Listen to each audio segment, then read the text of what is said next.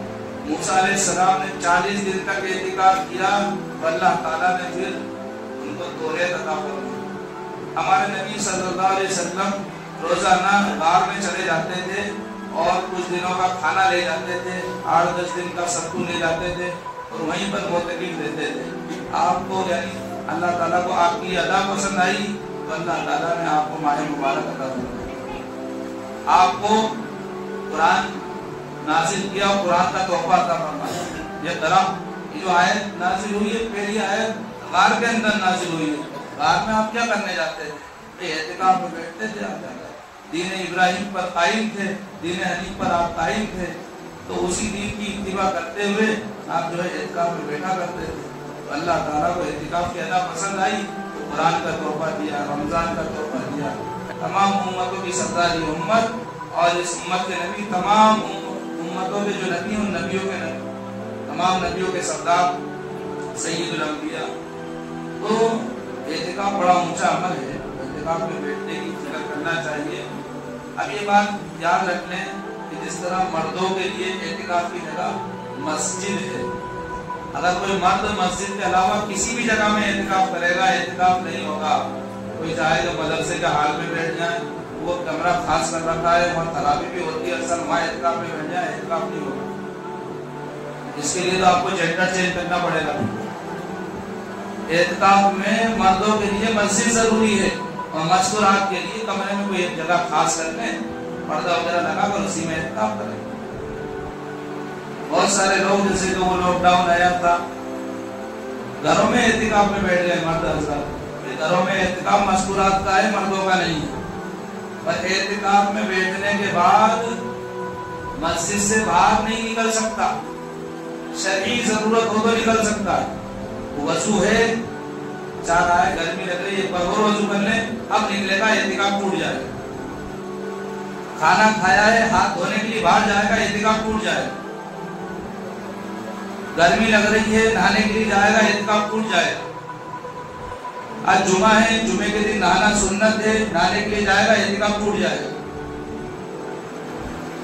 ہاں احتلام ہو گیا ہے تو نہانے کے لیے جائے اور فوراً نہا کر آ جائے، نہانے کے لیے جائے اور فوراً نہا کر آ جائے۔ اس احترام والے یعنی جو واجب غسل ہے اس سے اعتکاف نہیں ٹوٹے گا۔ اور یہی مسائل مذکورات کے ہیں، بیت الخلا جا سکتا ہے، پیشاب کے لیے جا سکتا ہے، اور وضو نہیں ہے، نماز پڑھنا ہے، تلاوت کرنا ہے، اس کے لیے جا سکتا ہے وضو کرنے کے لیے، ویسے ہی وضو کرنے کے لیے جا سکتا ہے۔ تو یہ بہت موٹے مسائل ہیں، عام طور پر لوگ غفلت میں رہتے ہیں۔ میں نے دیکھا ایک صاحب کو کہ چاند دیکھنے چلے گئے چھت کے اوپر، اور آئے دیکھا تو چاند تو دکھا ہی نہیں، تو اعتکاف تو ہو گیا ختم، ٹوٹ گیا اعتکاف۔ اب اسے اعتکاف کے بعد میں قضا کرنا ہے تو قضا تو کی نہیں ہوگی انسان۔ یہ کیا ہے، مسئلے نہیں معلوم ہونے کی وجہ سے چھوٹی چھوٹی بات سے اعتکاف ٹوٹ جاتا ہے۔ ہم لوگ اعتکاف میں بیٹھتے ہیں، کھڑکی میں سے ہاتھ دھوتے ہیں، ہم باہر نہیں جاتے، کھڑکی میں سے ہاتھ دھوتے ہیں، ہم ہاتھ دھونے نہیں جاتے، اس لیے کہ ہاتھ دھونے گئے تو اعتکاف ٹوٹ جائے۔ پیشاب کرنے گئے تھے، بیت الخلا گئے تھے اور آ رہے تھے، کسی سے بات کی، کھڑے ہو گئے وہیں پہ، اعتکاف ٹوٹ گئے۔ چلتے چلتے کوئی جواب دے دیا تو اعتکاف نہیں ٹوٹے۔ تو یہ اعتکاف بہت بڑی عبادت ہے اور مسائل بھی باریک ہیں۔ تو اعتکاف میں بیٹھنے والا اللہ کا خصوصی مہمان، اللہ کے در کا بھکاری، اس کی مرادیں ضرور پوری ہوتی ہیں۔ اس لیے دوست بزرگوں کوشش کرو کہ اعتکاف میں بیٹھو، اور نوجوانوں کو چاہیے کہ اعتکاف میں ضرور بیٹھو۔ اعتکاف کی شرط یاد رکھ لیں، مردوں کے لیے کیوں مستورات کے لیے۔ اعتکاف کی شرط یہ ہے کہ روزہ رکھنا ضروری ہے، مصنون اعتکاف کے لیے روزہ رکھنا ضروری ہے۔ کوئی انسان چاہے کہ اعتکاف میں بیٹھ جاؤں اور روزہ بھی نہیں رکھوں تو اعتکاف ہی نہیں ہوگا۔ بھائی اعتکاف عبادت ہے، اور عبادت میں سب سے بڑی عبادت رمضان میں روزہ ہے، روزہ ہی نہیں ہے تو پھر اعتکاف کیسا؟ تو اعتکاف مصنون کی شرط روزہ رکھنا ہے، اگر روزہ نہیں رکھا ہے تو اعتکاف نہیں ہوگا۔ اسی طرح وہ مستورات جو اعتکاف میں بیٹھ چکی ہیں، ماوادی کا سلسلہ شروع ہو گیا، اعتکاف ٹوٹ جائے گا، بعد میں قضا کرنا پڑے گا۔ وہ جو پہلے سے ان ایام سے گزر رہی ہیں وہ اعتکاف میں نہیں بیٹھ سکتے، سمجھے بات؟ یہ موٹے موٹے مسائل میں نے آپ کو بتا دیے ہیں۔ ان سب کے ساتھ میں ایک بات یہ بھی ذکر کر دوں کہ دیکھو 10 دن کا اعتکاف مسنون ہے جن کے لیے یہ سب شرائط ہے۔ اس کے علاوہ ایک سنت اعتکاف بھی، نفلی اعتکاف بھی ہوتا ہے۔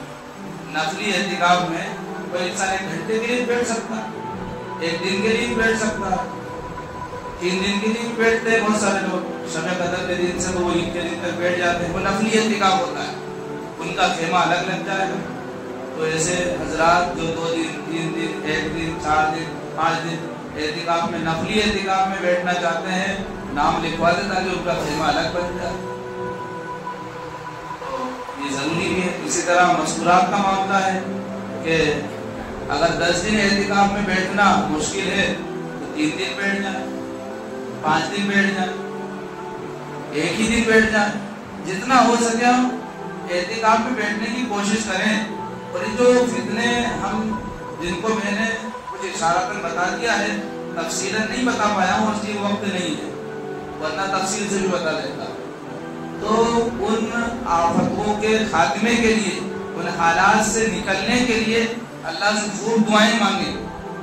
میں گزارش کر رہا ہوں سب لوگوں سے کہ ہر گھر میں ایک مسئولات کو ضرور اعتکاف میں بٹھائیں، اور مردوں میں سے مسنون اعتکاف والے زیادہ ہی کم سے کم 2-4 تو ہوں، 2-4 ہوں، اور نفلی اعتکاف کے لیے تو میں یہ گزارش کروں گا کہ ہر ایک بیٹھنے کی کوشش کرے، کوئی 1 دن بیٹھ جائے، کوئی 2 دن بیٹھ جائے، کوئی 3 دن بیٹھ جائے، اور عبادت کا ماحول بنائے، گڑ گڑانے کا ماحول کریں گے سب کوشش انشاءاللہ۔ اللہ تعالیٰ ہم سب کو آمین۔